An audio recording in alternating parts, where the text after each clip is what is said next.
Alright, so today I thought I would talk about cleansers, specifically K-Beauty and Asian Beauty cleansers, because most of them are pretty affordable and they have a lot of different options for different skin types.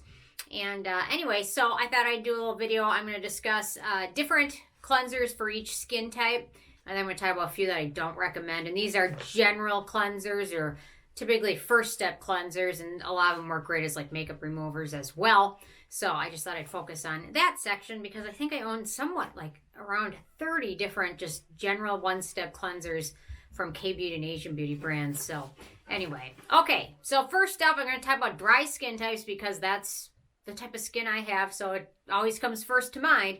And then I've got oily and acne and sensitive prone skin types, and then some I just don't recommend at all. So first one I'm going to talk about, I'm going to link to all these below, is the Hada Labo Gokujyun Super Hyaluronic Acid Face Wash. This one's really gentle. It's fragrance free. It contains some nice humectants in there, and it does a pretty good job washing away everything and doesn't leave your skin feeling dry or stripped like a lot of them do.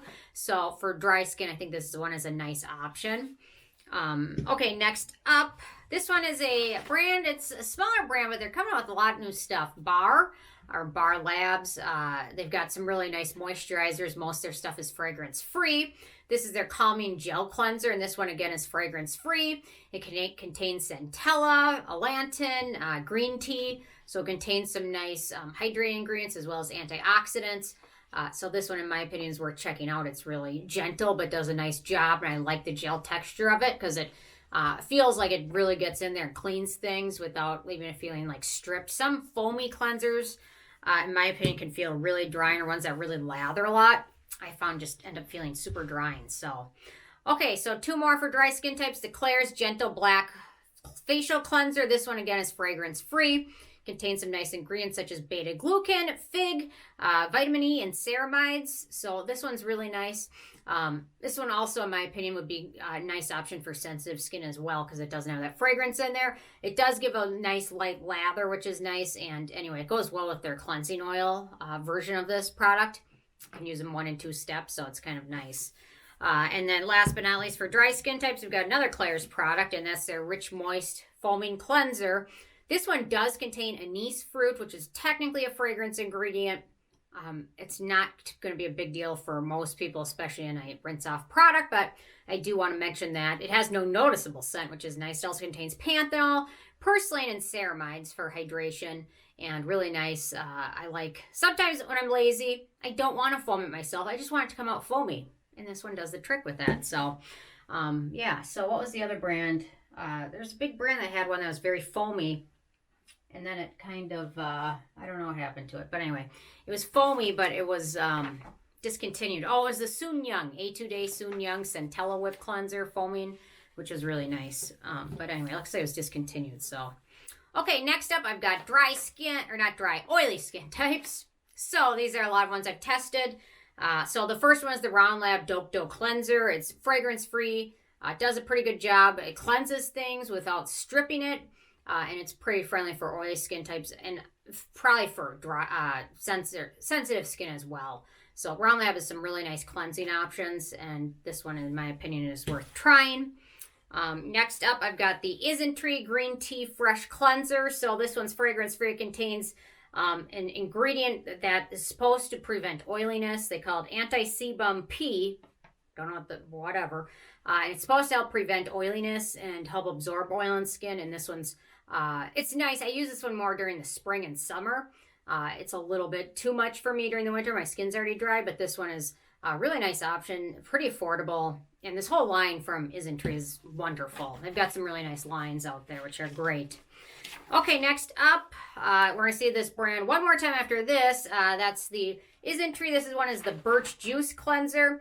So it contains Mugwort, which seems to work well for a lot of people with oily as well as acne-prone skin. It's geared towards washing oils away. I will mention it contains a pine essential oil. The scent in here isn't barely noticeable, but I do, again, want to mention that. So, and they, for some reason, they explain that pine essential oil in there helps prevent oiliness. So, I don't know. I don't have that issue. I wish I did. I don't know. My friends that all have oilier skin, I just feel like they age so much better than my dry, cracking skin. But anyway, half of them don't live in Minnesota either, so they've got that going for them. Okay, last up for oily skin, I've got the Heimish All Clean Green Foam. I love this one. This one's a great one. It's a gentle all-purpose cleanser. It contains Centella as well as witch hazel. So this one is pretty gentle overall, but it really does a good job. So days when I'm lazy and I don't want to do makeup remover and sunscreen remover and things like that, this is one I pick out because it really does a good job as like an all-in-one, all-purpose cleanser. So I really enjoy that one. Okay, next up, I've got acne-prone skin types. So the first one I'm going to mention is the Abib Acne Foaming Cleanser. This one's really nice and contains salicylic acid, which we all know is great for preventing and clearing out breakouts. Heartleaf for soothing, and Centella. It does contain wintergreen extract, which they claim has antibacterial properties that fight acne. I don't know how true that is, but I do want to mention it. Although I've been testing it a lot lately, and I don't notice any smell when I use it. So thankfully, I'll take that. So no irritation or anything like that. It is on the slightly drying side, but I think for most of these skin types, I think they'll benefit from this overall. Okay, next up, the last one from Round Lab. This is their Mugwort Cleanser. This one is really nice and contains no acneogenic ingredients. It also contains mugwort, which a lot of people, again, with acne-prone skin say it really works for them. I've tried mugwort a lot. I can't say I've been overly impressed by it. I didn't hate it, but I didn't love it. But I don't think it's necessarily for my skin type. So this one is one I'd recommend checking out. Okay, next up, the Good Molecules Rose Water Daily Cleansing Gel. I will mention they repackaged this, so now I think it's in a squeeze tube, so I will link to this below. This one's got no acneogenic ingredients. It's not overly stripping or overly drying, and a lot of people with acne mention this one does the trick for them, so who am I to argue? I'm not going to argue, so... okay, and then last but not least for acne-prone skin types, I've got the B-Lab Sicca Barrier 5.5 Gel Cleanser. This one's fragrance-free. It contains Centella, madecassoside, as well as tea tree extract, which is supposed to help fight breakouts and things like that. It's very gentle and efficient, and B-Lab is really nice. They're super affordable brand. I think this product's like $8 or $9. And if you need a cleansing oil gel or cleansing balm, they've got that too. They've got a nice, real, concise line of products that I'm continually impressed with. So I really enjoy that brand. Okay, in terms of the last recommendations, my favorites for sensitive skin. First off is the Beauty of Joseon Green Plum Refreshing Cleanser. It's not just a cleanser, it's refreshing. So this one's fragrance-free. It also contains some soothing ingredients such as green tea, heartleaf, and blueberry. And it's really nice product. It's interesting. When I bought it, I was thinking green plum. It sounds like it's going to be very scented and irritating, and it's not. So they did a good job with that one. Okay, next up, the Hand Skin Hyaluron Bubble Pop Cleanser. This one's fragrance-free. It also contains several humectants. It dispenses like a foam, which is really, really nice for me because sometimes I just like a nice foam. Sometimes it just feels nice and calming. Okay, then last but not least for sensitive skin, I've got, this one took me a while to warm up to, the Isntree Yamroot Vegan Milk Cleanser. I really didn't like it the first few weeks I tried it, but now I really grew to love it, and I end up using it a lot, and I would say it's almost empty, and I really do enjoy this one. And sometimes after if there's days where I've used sunscreen like on my arms or legs, before I get in the shower, I just smooth this on and use it, and it does a trick for that too. So it does a nice job cleansing as well as removing a lot of sunscreen. Struggles sometimes with like stubborn eye makeup, but overall it's pretty effective and efficient. And then there's a few cleansers I just don't recommend, and then there's a handful of cleansers that I didn't even talk about because either I didn't feel strongly about them either way or I didn't hate them. So, okay, the first one is the Innisfree Blueberry Rebalancing Cleanser. This one is super strong, scented from lavender oil, orange peel oil, and linalool. And I will say once I rinse this off, my skin feels screaming, like stripped dry. So I don't recommend that. Next up, another one that's super scented, the Senka Perfect Whip. This one's very, very fragranced, and it also felt stripping. And I really want to use one somehow, like on my body or something, but it's just far too drying for that. And then last but not least, the Village 11 Factory. At first I liked this one, but the more and more I used it, I just noticed a strong artificial scent to it, and I didn't love that artificial scent, so I don't recommend it. There's a handful of other ones that I can just mention really quick. The Wish Trend, you know what, I was going to talk about this one, and I didn't realize it had Gardenia Florida extract in it, which is fragrance. So I just didn't find a category it fit well in. Otherwise, I was thinking for normal or sensitive or not dry skin, but it's kind of on the drying side. So I didn't get to mention that one. Other ones, I've got so many. Here's a couple. Isntree, the peach slices, these two I didn't feel super strongly about. Actually, I do enjoy this one, but it's a little bit on the drying side, but it didn't fit into that category. And the peach slices, this one has, was it Gardenia Florida extract in it. So although Peach Slices does a great job with almost all of their products with the exception of cleansers.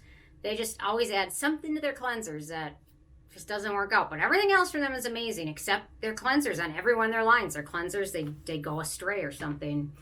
Let's see. A couple more. The V Green White Rice Facial Cleanser Wash. This one has scent in it, and it doesn't look like it would be super scented, but it is noticeably scented. The Then I Met You, was it Soothing Tea Cleanser? This one, in my opinion, just for what it is, it's expensive, so I don't really want to recommend something that's ridiculously expensive. It's not bad, but to be honest, I've had it now for a couple years. I haven't reached for it or finished it yet, so I don't know if that says something or not. What else do I have? Let's see. Okay, this one I actually love, the Peach and Lily Power Calm Cleanser. However, it contains lavender oil. So I don't want to recommend something because lavender oil can be very irritating to people, although I do like it. I repurchased it, but I just, yeah. The 107 Beauty Chaga Jelly Cleanser. This one, again, has fragrance in it. It's nice. It's efficient, but the scent is a bummer for me. What else? The TM Snail Nasoline Cleanser. Really enjoy that one, actually. I've talked about it a lot, but it is pretty nice overall. The Isntree Onion New Pair Cleansing Foam. This one's a little drying, and it didn't really fit into any other categories. What else do I have? Oh, I've got a few. I think these ones have maybe been disconnected. Here's the Soon Young Cleansing Whip. I don't know. These ones, it seems like I didn't really find them. Once they get discontinued, there's like third-party sellers on Amazon that sell them for ridiculous prices. So that, the Neogen Cleansing Foam. This one I bought a long time ago, and it's like almost gone, but this one has strong fragrance in it. What else do I have? Oh, this one I actually really like, but it seems like it was discontinued. The Aquel pH Balancing Microfoam Cleansing Foam. I don't know what happened to it, but it looks like it's not around anymore. The Face Tory Cleanser, and then the Sana Cleansing Foam. I don't know.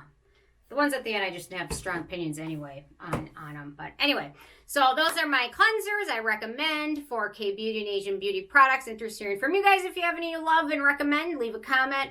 And I'll see you more tomorrow. Thanks so much. Bye, guys.